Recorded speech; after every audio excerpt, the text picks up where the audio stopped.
Hey, hey, hey, welcome back to the Virgo channel. My name is Laura, and I'm going to do a general message for Virgo. Know that energy is fluid, roles could be reversed. Always interpret the message as it best resonates with you. Never force anything. Take what you need, leave the rest. You know the drill. All right, guys. Also know if you're new to the channel that I like to look at everything, but we focus more on the spiritual blocks, the shadows, and we see how they play out as karmic themes along with everything else within your experience.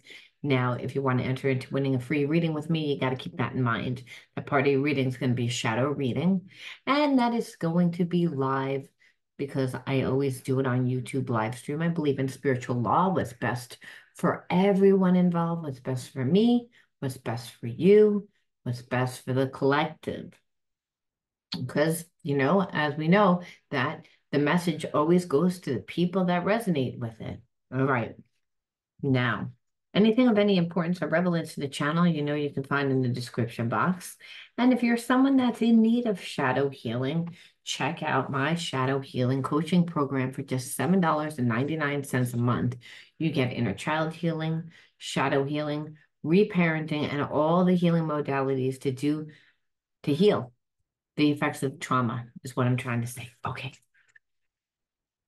Trying to fit this fit this in because I have my coaching tonight at 9 o'clock. I said, let me squeeze it in, see if I can. Okay, let's see what the word of the video is. Guilt, guilt. And you know what I heard? I heard what comes around goes around. So I feel as if you're in separation from someone that didn't treat you well, and whatever whatever they did to you, they got back 10 times worse. And so they're not really even thinking about um, how their life is pretty much getting fucked up, how they chose the wrong person. They're thinking about that, but they're mainly thinking about how they treated you because there really was a connection. And they see that they didn't really give you the chance. And so they're sitting in a place of guilt and like ashamed. And I think it's also because this person has watched you for a long time. And when you first met them, I feel like they thought that you were very naive.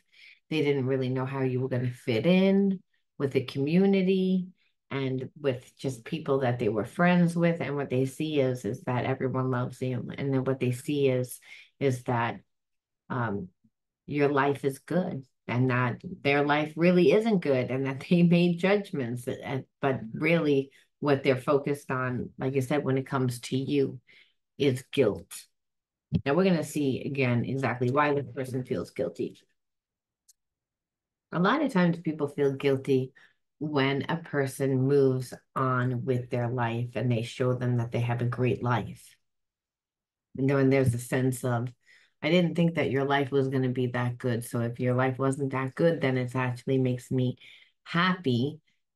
And I know that that sounds like off, but that's almost like the energy that for a long time, I think your person was able to like not look at what they did. They were able to justify it, act like it wasn't really a big deal, downplay it. And then it was like, once they couldn't downplay it, it was like, well, what's done is what's done. But now that your life looks good, and now that, you know, they really see who you are because they've been watching you from a long time, regardless of the fact that you haven't been really in contact, or if you have, they've been breadcrumbing you. This person knows a lot more than they lead on to about you.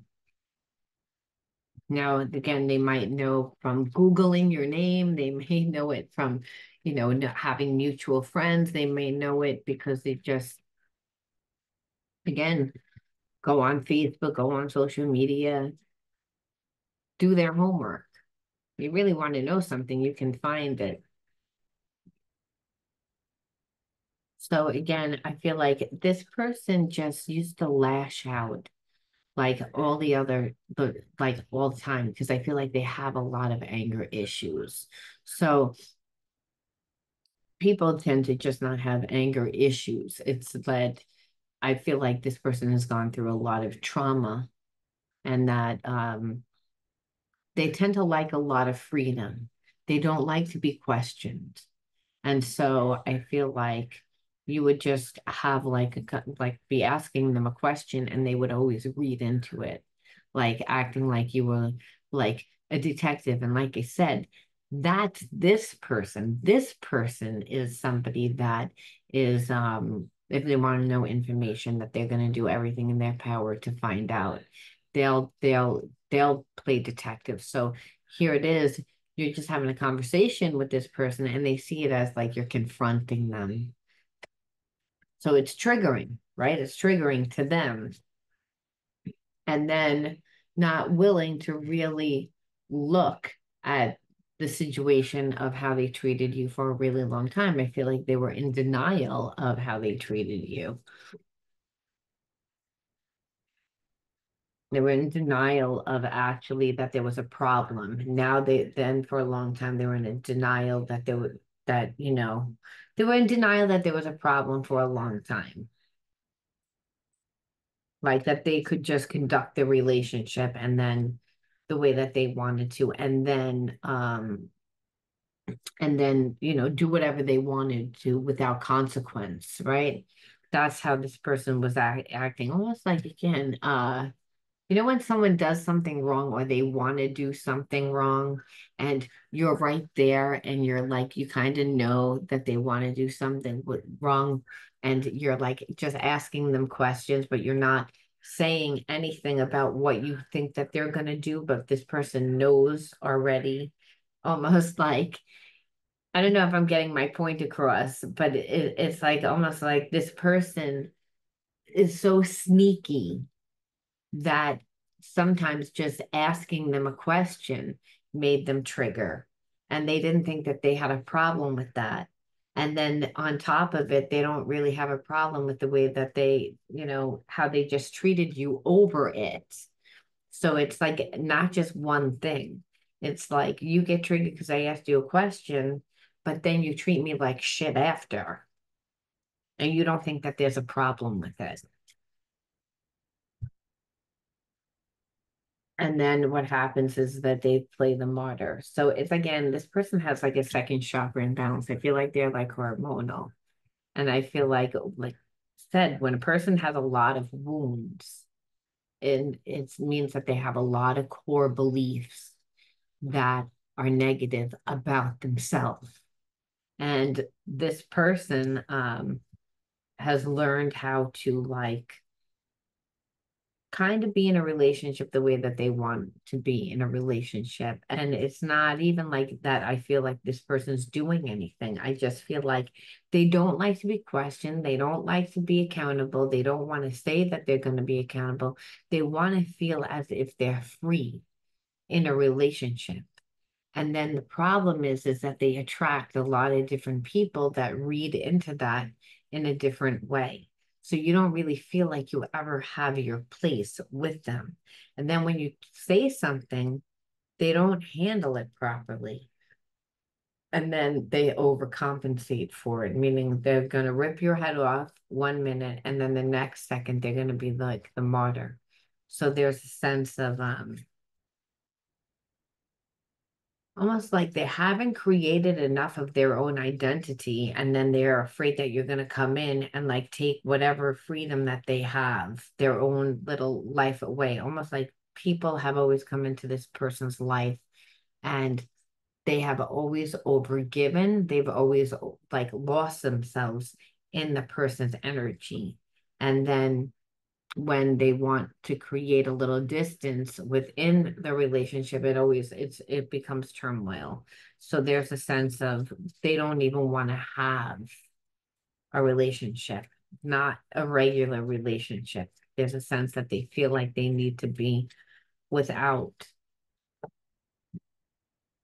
Otherwise, it's like I said, they wouldn't, because they're so afraid, their way is to be like, everything's going to be my way. You're going to be submissive to me, what I want. if you're in a relationship with me. And how this person does it, like I said, is if you say something to them, they'll like rip your head off. They'll, that they see it as confronting, where and then what happens is, like I said, they overcompensate and become the martyr, but then they're resentful for having to become for having to do anything because they don't know how to communicate. They don't know how to set boundaries. They get into relationships, like I said, that dominate their world, and then they don't have a world anymore. So with you, I feel like they just didn't, they wanted the relationship, but they were going to have it in a way that wasn't going to make you feel secure because it's what made them secure because of what they were through and it's what they have gone through. And that's the problem with people that have baggage. They tend to, project their fears onto the person that they're with. They wind up taking out the whatever the last person did. The person goes into the relationship looking for that actually to happen again if they don't heal it. And then they project a lot of shit onto the new person. And like I said, I feel like you kind of got that. You kind of got like this person's wounding. And so it's really important to know that you can spend, 10 years by yourself after a toxic relationship, but if you don't heal it, that energy just stays inside of you, held inside your not just your mind but your body, because your body's your mind's faithful servant. So what happens is the same type of experiences keep playing out. So this is why this person is like, I know how to live my life like through really controlling it and just um not having those type of relationships. Or if I do have those relationships, I'm the person that has the upper hand because I've already been crushed before.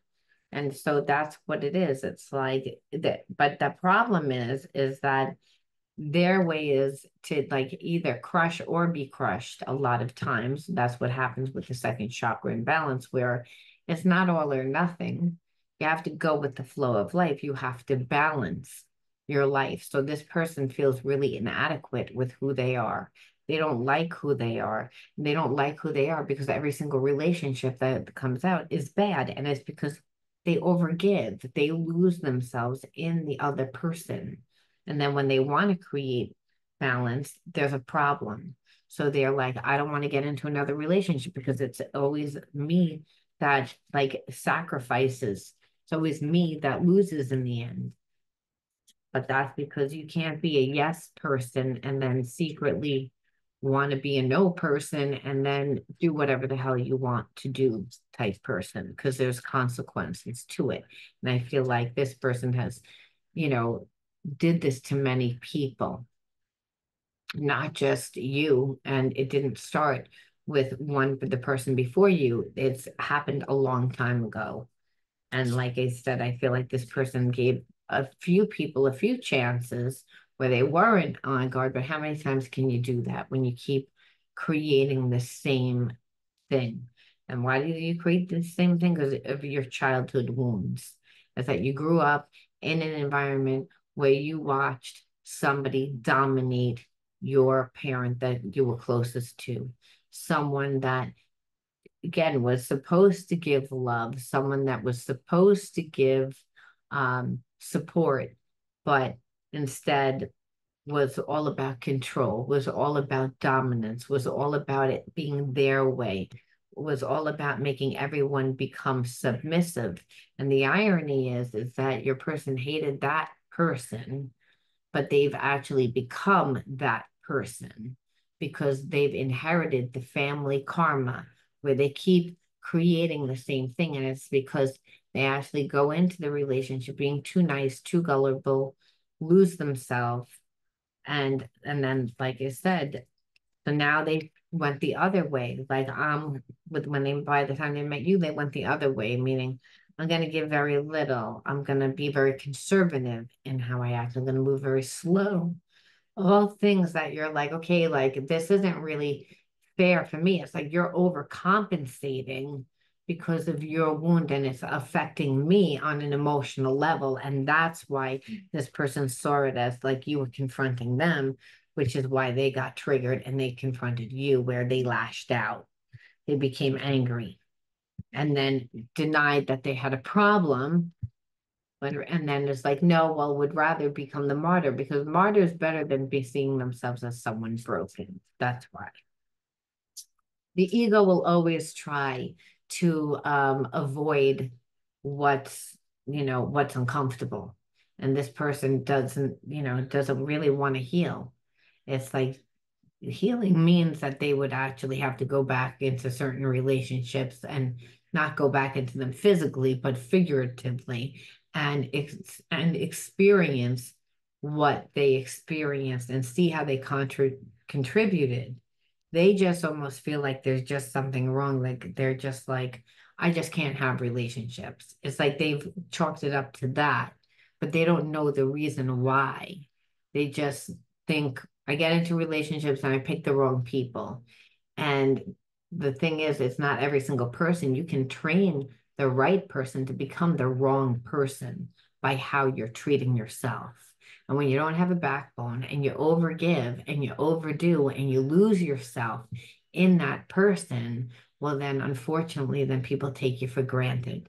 They're going to treat you the way that they treat themselves. So it's better for them to actually see themselves as a martyr where they overgive to other people. And that could be family and friends instead of actually being a relationship because this person still is a giver. They're afraid to be in a close connection to you because again, if I overgive to you, then and I don't really know, then I lose myself. If I treat you the way I want to be treated, I'm the one that always pays. I'm the one that always has to that suffers. So this is why this person is like I said, afraid I was afraid to and wasn't even open to hearing out about a connection, like a relationship. They think that they're doing a lot because they have a connection to you. It's just, like I said, it's not so much that the title matters. It's just that this person is one-sided. They only care about their feelings. And that's how they recreate the same undesirable life experiences within their relationships because no one wants to be in a relationship that's one-sided. So, but they're one-sided to protect themselves from what they're actually creating. That's the irony. And they don't see it. This person is stuck in their patterns and they don't see it. So again, there's a sense also true that this person doesn't really feel like it doesn't need to end, like that it's not ending, like that you're not going anywhere, that your connection to them is that. When really like, I feel like you've done a lot in this person's life, and like you're asking, like you're like done. You're done with the one-sided part. If you're not going to really be in a relationship, and I can't talk to you about what my needs are without you getting triggered, it's like, but that happens a lot of times when a person like can feel that there's a spiritual connection. I feel like you've tried to talk to them a few times about this, but you never go. Like this person may walk away for a little while, like you guys had get into a tiff about it, and then there's a separation, but they always came back and they always talked to you about it, and you guys always work things out, and things got a little bit better, but they never changed a lot. And now I feel like um you got into a place where like you're tired of it and it's been almost like a long time and that it's over and that but you can still feel that this person thinks that they can come back and it's like and that's because they've gone through this a few times with you and you're not the only person that they've navigated their life this way. They kind of know how to manipulate people. They know how to turn on the charm to get that person to like have faith that it's going to get better. They tell them that they're going to give them a little bit more, but they never really do. Because you always feel like again that you don't really want to be here. You don't really want to be here. You don't really want to be in a relationship. That's how they made you feel.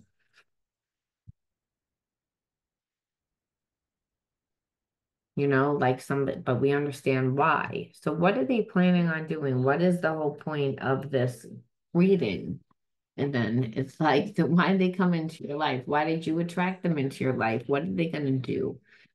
It's like if they're going to have like an epiphany or something, or like, I mean, I'm not saying that they will, but I'm just curious. It's like, can they, what I see here is they wanted their relationship their way. What are they going to do? Are they going to do anything?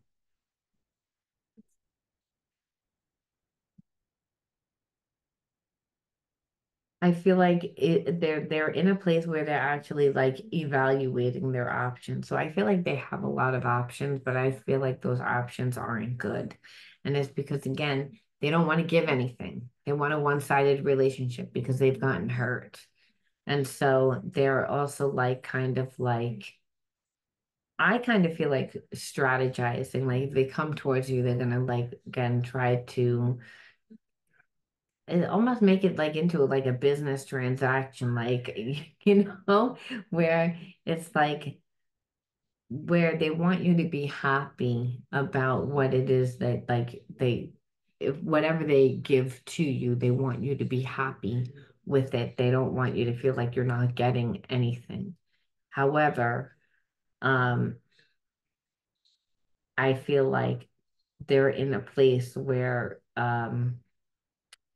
I'm not going to lie, they were looking at their options before they came back to you to see whether they wanted to even do that.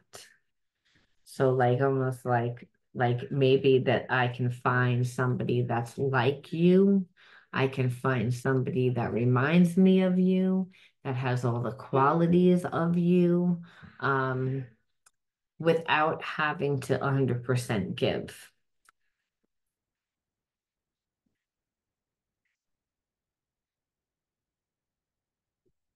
And but the thing is, there is also a sense of if they come back, they know that they want to like they would want to make you happy. They're no, and possibly because they know it's only going to hurt them in the long run.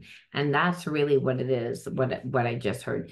If they were with you, they would want to give you what makes you happy. However, they don't know whether they want to do that. It's because again of their past situation. So they're actually evaluating what their other options are. The problem is all those other options aren't options. It's like you have people around you, but none of those people are as good as you. And this is what they also know. However, like I mean, this person's almost like in avoidance of trying to like contact you. So again, where it's yeah, because they're going through um changes within their own life. There's a sense of that there is a lot of chemistry between you and this person, that they do feel that way and they don't want to be swayed by the passion. They don't want like all of a sudden to like have this like something might just happen because they, have these intense feelings for you that they're actually obviously holding back because they want to have things their way.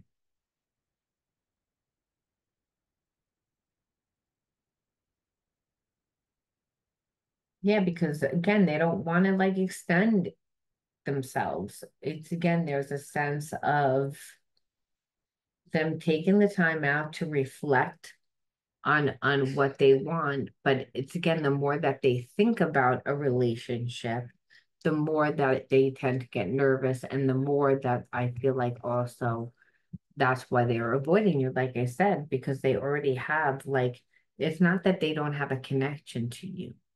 It's a fear that they will like run into the connection and then like tell you too much, lose themselves in you, and that you're gonna turn around and hurt them like they've gotten hurt by everybody else.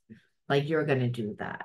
That they can't trust themselves because of their past experiences. So now what they're doing is again, they're controlling their life. Like I'm gonna control it. So if I don't see you, then, out of sight, out of mind, out of heart. This is what they think.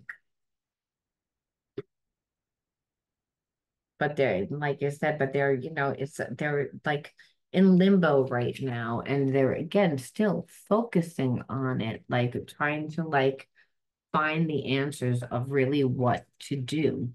But there is like a sense more of it, them leaning towards not really wanting to go back and apologize because or like come they know that they have to apologize, not really wanting to come back into your life and not just apologize because you don't care about the apology. You want to see change behavior. And that's the thing. This person is like kind of stuck in what has happened in the past and projecting a lot of that onto you. And instead of like honoring you and respecting you, they're like looking and seeing what their options are. And that's the thing. It's like this person's ego is too big. And that's why, like it said, like there's a sense like they don't really feel like it's over either. So I don't like that cocky energy of, well, I'm going to evaluate my other options because I really feel like, well, it's not really over with us. It's just like we're on a break.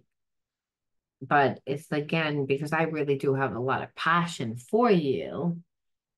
I just want you to be submissive to me. And then you have a problem with it. You have a problem where you confront me and you create a lot of problems because I want to control the relationship, is what I see here. So it's like, okay, let's like the one totally one-sided connection right there. Um, and the person knows it. That's the thing. They're like, it has to be that way. It has to be that way at this point because otherwise I'll die. Because every single relationship that they've had before it, I feel like has destroyed them. Because you don't just attract a narcissist once. What you resist persists. You keep getting the same type of person. So you have to learn how to deal with the person with those situations differently. And part of that is this person is a giver. They're a lover. They're an empath. They tend to like rush in with their heart and not see what's there. It's just they wound up being like completely the opposite with you external because of that fiery connection, the passion. Again, they're attracted to you, they're afraid. Like I'll lose myself for sure and you'll break me in half for sure. It's again, they long to sweep you off your feet. It's again, they have feelings for you. It's not like they don't. That's the issue. That's the issue. Otherwise, they wouldn't. I long for your kisses and your touch. It's like this person's fighting it. This person is literally fighting it and said it all through here. It's like they're passionate, but due to their past experiences, they're just not capable. But it's again why they can't let go is again that chemistry. Um, I'm accessing past life wisdom is helping me to understand things with a new perspective. So I feel like because there's so much passion there, they keep revisiting it. They want to know, why do I keep having a pull towards this person? Why can't I let go? It's like, what's the big deal? Like I'll replace you. That's what I think that they tried to do. Again, what are my options? All the options, none of their options compare to you. And that's what they're seeing. And so now because they see that, they're revisiting. See, I'm accessing past life wisdom. So again, I do believe that this is a past life karmic mate. That because you were like, this is a no-go because I can't even have a conversation without you like making it like attacking you, and then meanwhile you're projecting all your shit onto me. I didn't even do half the shit that you're accusing me of. Those are your fears. That's what someone else did to you, and you didn't tolerate it. And you didn't chase them after they were like my way or the highway and acted like an ass. So now it's like what they're seeing is that they try to replace you, that they can't, you know? So like I said, a lot of times past life karmic mates have the option a lot of times to evolve into like a twin flame. And so what I see here is that there's so much passion. Like I keep thinking about you. I long to sweep you off your feet. Again, this person tends to focus a lot on the physical connection, less on the emotional connection. However, what they see is they have no control over the emotional connection. Normally, they don't care.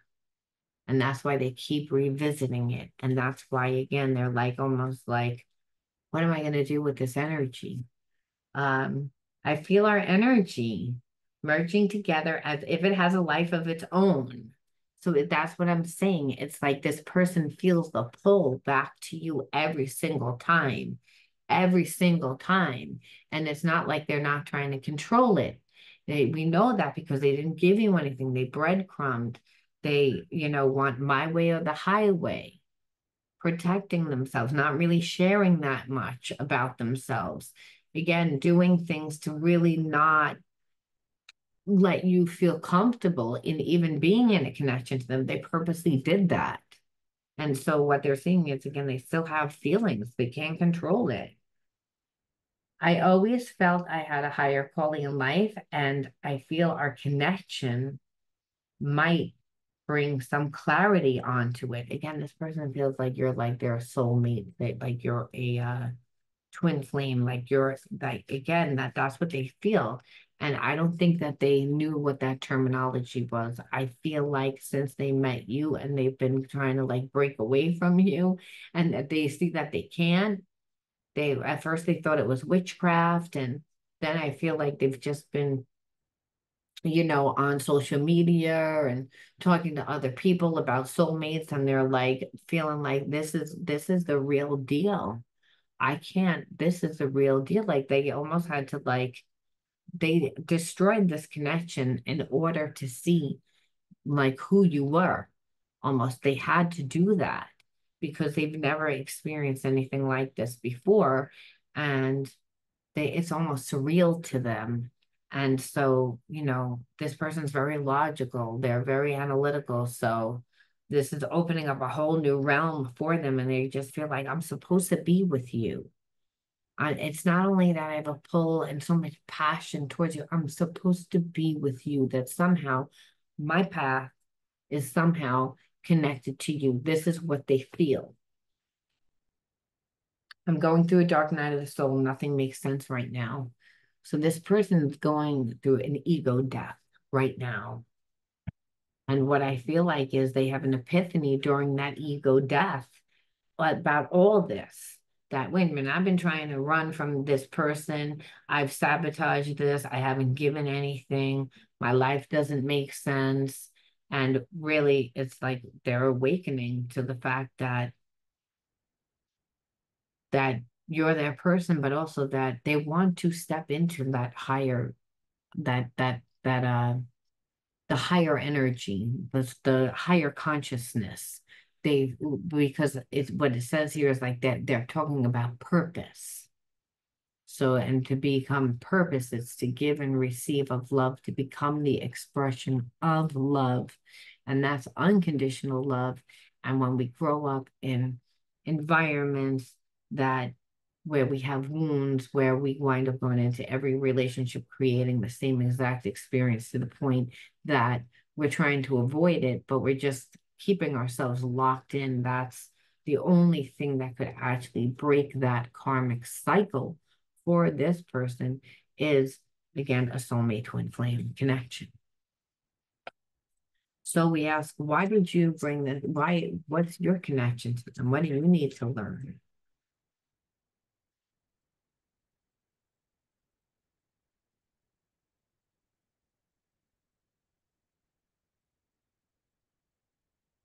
Shame.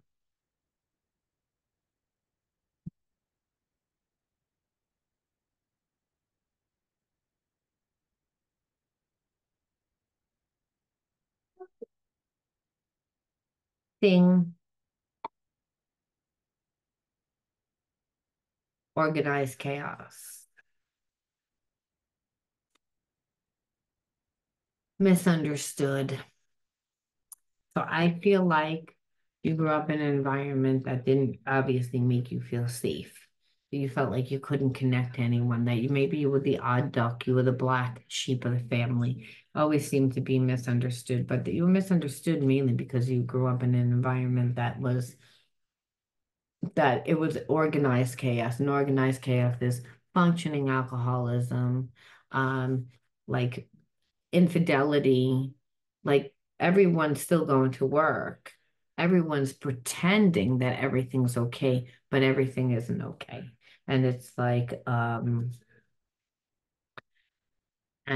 what it did was bring a lot of shame to you because when you're dealing with a parent that's not happy and that's making you feel like they don't understand you, that again, you're the black sheep, that you don't fit in, that you're not, that almost like there's something wrong with you, because that's really what the black sheep is. The black sheep is, oh, there's something wrong with it. So that's what brings on shame. And we tend to want to create the persona of, again, being perfect, having people perceive us as if we're perfect. And so I feel like, again, when that happens, I feel like you used to overgive too. You in or when we grow up in an environment that it's like organized chaos, no one's happy. It's it's a dysfunctional home. So children, in order to feel as if they're being accepted, they do overgive. They give to of themselves so much that they don't create themselves. And so what they kept experiencing too was every time they gave, it never really took the anger away. It never really took the pain away. It never really took, so it's like that child kept experiencing that they weren't enough, it wasn't good enough, whatever it was that they were doing. And it brought, like you said, made that child feel bad about themselves. Child never looks at the parent and says, "Oh, now I feel bad about you." No, it's that the child looks at themselves and says, and I'm bad because of what it was going on, which what was going on, the child had nothing again to do with it. However, the child creates more stress on the imbalanced home where there's a lot of organized chaos. Like I said, a functioning alcoholic home, it's everyone's going to work, but emotionally that person that's with the alcoholic is not getting anything, and that they're usually the one that is creating a lot of turbulence in the home because they're not emotionally getting what they need from their partner. And that can create the organized chaos as well. Like everything gets done, but it gets done like it's that everything's fast, fast, fast, fast, fast. Everything's done angrily, everything's done in a whirlwind. And so when we do things from that level of consciousness as well, always from an anger place, we don't manifest good things because our core belief is, again, that we can't really have it because we're staying in a place. So I feel like you inherited karma. It's not that you were really misunderstood. I feel like the parent couldn't take the time to actually understand who you are because didn't spend the time because they were caught up in their own trauma. And so they saw themselves as bad. And that's that you saw yourself as bad. So again, you have the same energy as this person because your experiences are the same, meaning you both created shame due to giving too much of yourself. And in that, having to compensate, where it's like, again, sing is really your expression to me. That's how I see it. It's your style. So you always had one, always had like a voice and always had a vision and always had, but it was unique. You were different. Some of you are highly sensitive people. Like some of you are psychic. Some of you, again, have talents and or just don't think the same way. And so when you're not nurtured because there's craziness going on, it's almost seen like it's a problem because it's like you have a talent and instead of nurturing it, they don't have the time to nurture it. I don't have the time to support it. I don't have the time because I'm dealing with problems. And so, like I said, after a while, the child feels like they're a bother, feels like, again, they're an inconvenience. And so, in order to get what they need to survive, and that's emotional survival, if they will even want to be able to participate in what they're good at, they kind of have to give of themselves to their parent in order for the parent to let them go. They need to, again, be overly tapped in to that parent's needs, wants, desires. But in that, you're not 100% present. You're not creating good experiences for yourself. So what you wind up recreating is more of this energy. So I feel like this is you and this person went through very similar situations. It's just it played out as different, like where this person was like, I'm not going to let you into my life. I'm not going to let you get past the facade because I've been hurt before. And if I really let you in, I'm already really attracted to you. I'm hot for you already. So it's going to go like wildfire. And so you were like, well, I'm not going to stick around for that. It's like, you're mistreating me and acting like I'm asking for a lot. And so you left. They totally destroyed the relationship only to see that they can control, that they still have feelings. So, like I said, I do feel like this person is going to make their way back to you, but they're in the dark night of the soul right now. And so they're in a place of healing. So expect the next time that you see them to be a lot more humble than they were before. All right, I'll talk to you guys soon. Bye, Virgo.